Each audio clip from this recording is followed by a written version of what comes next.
Hi, my name's Mikey and I'm the director of Ashhole. Ashhole's a short film that's just recently been released on YouTube, free for all to watch. And this video is really just a thank you and an explanation of what happened prior to the release of the film. Basically, I had a story which would become Ashhole, and it was written in tandem by a guy called David Lambertson. He's based over in the United States. I read his script and I thought it was quite funny. But what I wanted to do was make it more Scottish. Well, in fact, it wasn't any Scottish. It was written with an American audience in mind, with American characters and American settings and American culture. I saw it and read it and immediately applied my own Scottish sense of belief and belonging to it. We should flush him. You're drunk. You'll get to see one way or another. Or mental. Maybe even both. So I had this script, and what do you do then? Well, what you do then is you really just have to go for it. With my very limited knowledge, I put a call to arms out online because that's where you do it. There's lots of forums and community pages. I need some people around me that would be willing to get involved and be a part of a bigger picture. However, I was very lucky to kind of lock in a team that would prove to be the building blocks of this whole thing.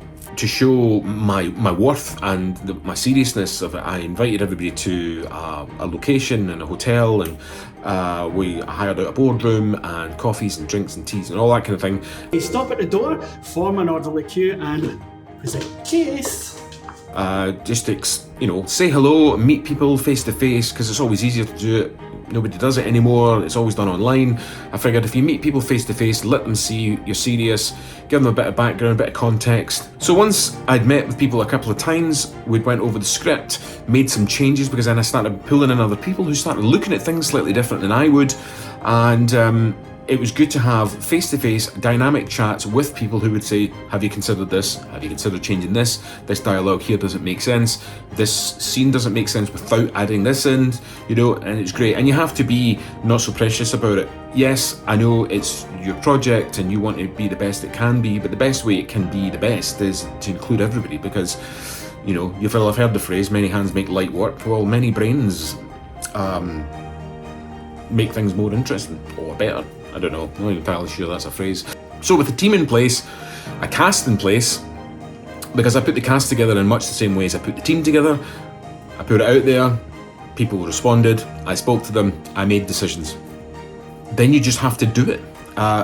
Over the course of a few weeks, the main production team, so my assistant directors, put together a schedule, a timeline.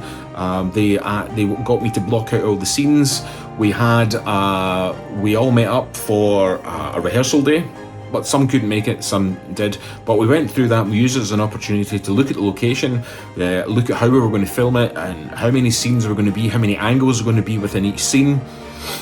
Whether the dialogue would work and here and there, and we went through everything with a fine-tooth comb to make sure everything would be perfect on the day of shooting, because we only had 2 days to do the whole thing, and this was based on many factors: people's availability, the availability of the location, and it all turned out really well, and we just had a really solid plan going forward to the shoot days.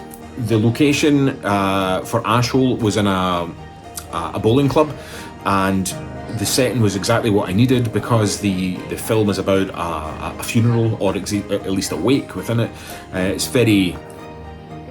a very common thing in Scotland to have these things in a bowling green, or a social club, or a legion, or a rugby club, football club, any of these kind of clubs of this, working man's clubs, from the 60s and 70s and such like.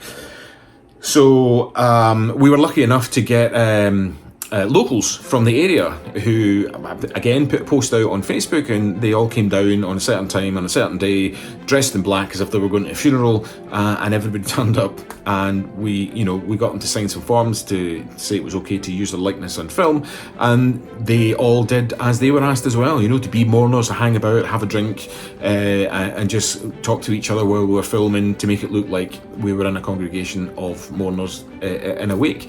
And it worked swimmingly. I really enjoyed enjoyed the process. Everybody was really friendly, really helpful, and it really added to the whole dynamic, because I wouldn't have been able to get that many actors in to do that. So having everyday people just turn up and just get involved was absolutely amazing. Right, I'm going to do a wee bit of video, so why don't you give me a wee wave? Yeah. Oh, it's super awkward, I love it. Who's this guy? I don't know. The whole purpose of this video was just really to go through the process, and like I said, right up until now, it really is, you just take your idea and then you just have to kind of run with it. Yes, it was hard. It's been 2 years in the making in terms of making the decision. Neil, who plays one of the brothers in this film, was kind of like my sounding board.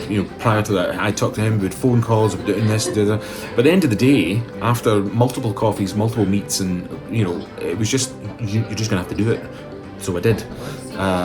While I was working, I started doing all this when I was on the other side of the world filming, and I just put a call out to Arms, and it just started happening, and I started, putting tasks out. And then the rest of my production team, so we're looking at Anna, MICHAELA, and Sarah, were just a powerhouse of just getting stuff done. They made sure everything was, scheduled, listed, timed, all of that was all put together. And not just prior to the shoot, during the shoot, but the post-production side of it. Even when the film was ready to come out, they were still pushing it out on social media, putting out videos, putting out photographs and posts, and really just being a part of a company of production rather than just doing the job on the day. They saw it through from the very beginning right the way through to the very end. And that's forged new relationships, new friendships, new professional working relationships. Something that's I'm very proud to be a part of. And it's been a great experience. I know a lot of people don't have, there's always negatives as well as positives. And while I do have some negatives, they're not even worth talking about, because they don't really make a difference in terms of the positivity that has come out of it. Because at the end of the day, the decision was made to make a film, the script was done, a cast was put together, a production team was put together, we met, we went through it, we rehearsed it, we filmed it, I edited it, it was pushed out, it was marketed. Everything that was supposed to be done was done. It was done over a certain period of time. Might have taken longer than I'd wanted, but you kind of got to go with what it was. All the actors and actresses did an absolute bang-up job. They were all there, they did what was asked of them, they added to it themselves. There was a lot of fun had. And as you'll see, through this video, I've been playing a lot of behind-the-scenes footage, and you'll see them sitting, doing the thing, makeup, the anticipation of going out and do the lines, whether they're not particularly long lines, or it's more about the impactful moment of that line within the scene and how it works and how it all connects together. There's always that intrepidation, and I'm sure they all felt it on the day. You can read the script and you can understand your lines, but if you don't see the whole thing in the context of the way you see the end of the film, it's very hard. And really the only people there, maybe other than myself, I had the full picture. I kind of knew how I wanted it, because it was me that kind of come up with this idea, and you're trying to sell this idea to people, and you're trying to do it as vividly as possible so they get an idea of what it is. But I'm pretty sure even up until when they saw the film finished, it probably wasn't 100% what they thought it was going to be.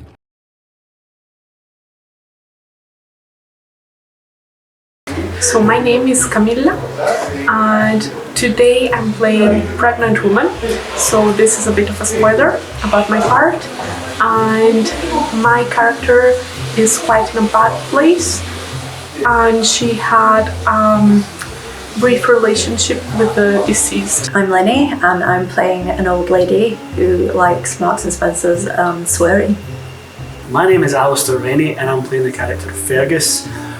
So I'm attending my brother's funeral, and I'm trying to convince my other brother Ross to flush my dead brother's ashes down the toilet rather than hiring a boat and scattering them in the sea, as was his grieving wishes.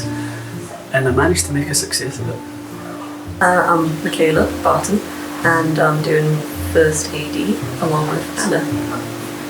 My name's Derek Crawford Munn, and I'm playing the bald man. Whether that's accurate or not, I'm not going to tell you. I'll just keep my hat on for now. But this is kind of what he looks like. There's another wee addition, but he looks kind of like this. I would say that someone with a great sense of humor is going to enjoy this production. I think it might resonate with working class people quite a lot because there's a lot of similarities in the script to actual funerals that I've been to and weddings and this type of thing in social clubs. And I think anyone who has a good sense of humour and likes a bit of deadpan would probably get something out of this as well. Sick people. No, I'm kidding on. Anyone who enjoys a laugh and, you know, doesn't have too much of a stick up with, but anyone really. Dark, humoured people, Scottish people. It's got to be Scottish people, mostly. As to who might enjoy this film, anyone with a kind of gallows sense of humour, anyone with a dark humour. In fact, probably all Scottish people, because they see the humour in funerals a lot of the time, I think. So anyone with a kind of a wee twisted, dark sense of humour will like this. It'll appeal. I think it's got probably quite a widespread audience, but definitely fans of comedy and fans of just generally supporting the Scottish film industry. I would say our director, Mikey, is pretty funny, as well as Derek, who plays Bald Man. I think Mikey is quite funny. He has a lot of one-liners that usually tickle me. So yeah, I would say Mikey. That's a hard one, because nobody's really that funny in real life. I'll say Mikey because he's the director, just so high me again. I think I have to say Mikey, otherwise he won't let me come back to the next film.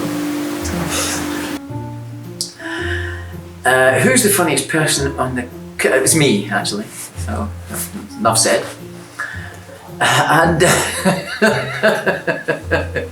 nothing like blowing your own trumpet, eh? Well, Mikey, obviously. So. My favorite line is, he'll get to see one way or another. What's your favourite line in the script? I have a line about I didn't really want to be left out, what with him being such a prick and all. I think there is something a bit funny about an old lady swearing. Yeah, like that. Not really giving a shit attitude is quite funny. No, I'm going to be really selfish and say one-legged munter for Paisley, because that's one of my lines, and I think that's quite funny. And it's a shame though, because this doesn't get one leg, but it's funny. I've now forgotten the script. Probably just when they swear. I'm really childish like that. Every time they scream "fuck you," I'm into it. Tell you, funnily enough, it just happened today. We came up with a line today. I had thought of a line. One of my lines mentions pedigree chum, and we changed it today. Mikey, the genius director, changed it to pets at home, and it works beautifully. So that's now my new favourite line in the whole thing. Stayed here late last night and pushed the boat out. Helped us out today, so. Oh, good. So yeah, thanks everybody. That's a great speech. Yes, thank you.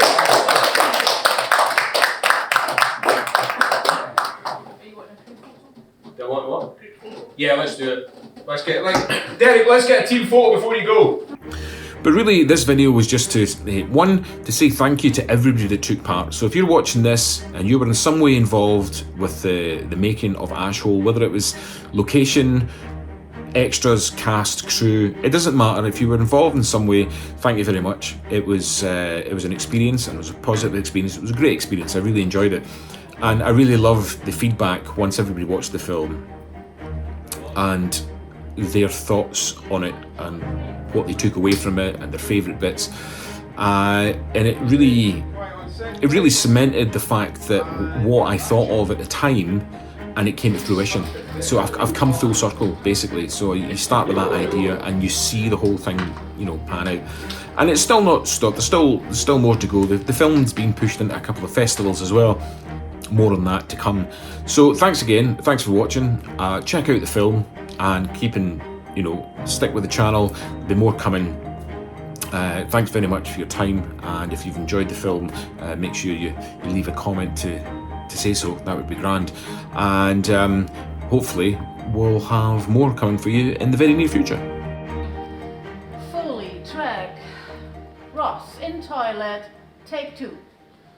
Okay, Neil, in your own time, give us your best Willie!